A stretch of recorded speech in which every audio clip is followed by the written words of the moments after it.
क्या पवन सिंह का संसद पहुंचने का सपना सपना ही रह जाएगा? क्या बाकी भोजपुरी एक्टर्स की तरह पवन सिंह भी हार जाएंगे अपना पहला चुनाव? क्या बीजेपी को नाराज करके पवन सिंह ने अपने ही पैर पर मार ली है कुल्हाड़ी? नमस्कार, मैं हूं रोहन शर्मा और आप देख रहे हैं न्यूज नेशन।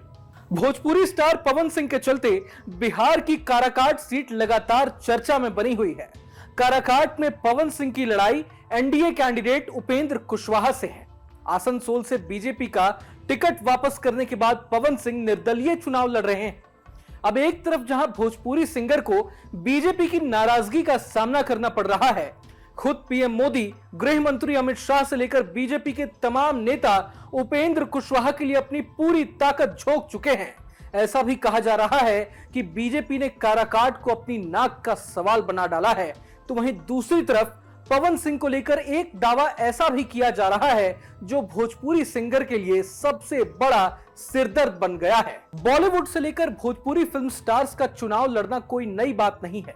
रवि किशन, मनोज तिवारी, दिनेश लाल निरहुआ जैसे कई भोजपुरी सितारे लोकसभा चुनाव लड़े और जीते भी। लेकिन इन सभी एक्टर्स में एक बात कॉमन है जो पहली बार चुनाव लड़ रहे पवन सिंह की चिंता बढ़ा सकती है।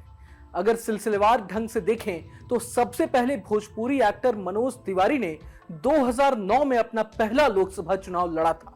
समाजवादी पार्टी ने मनोज तिवारी को गोरखपुर से, हरिशंकर तिवारी बीजेपी के योगी आदित्यनाथ और बसपा के विनय शंकर तिवारी के खिलाफ मैदान में उतारा था। लेकिन नतीजा यह रहा कि मनोज तिवारी अपने पहले ही चुनाव में बुरी तरह धराशायी हो गए।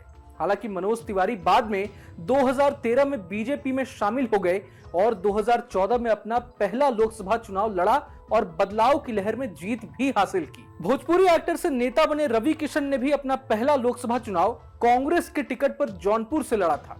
लेकिन पहले चुनाव में रवि किशन की भी जमानत जब्त हो गई थी।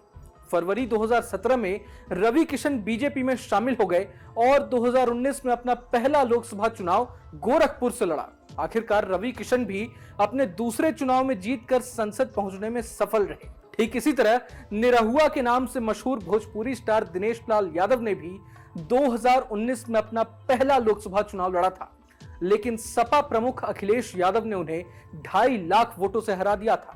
हालांकि इसी सीट से निरहुआ ने जून 2022 में उपचुनाव जीता और संसद पहुंचे। मतलब एक हिसाब से देखा जाए तो इन सभी भोजपुरी एक्टर्स में एक बात कॉमन है और वो बात यह है कि इन सभी एक्टर्स को अपने पहले चुनाव में हार का सामना करना पड़ा। अब यही दावा पवन सिंह को लेकर भी किया जा रहा है।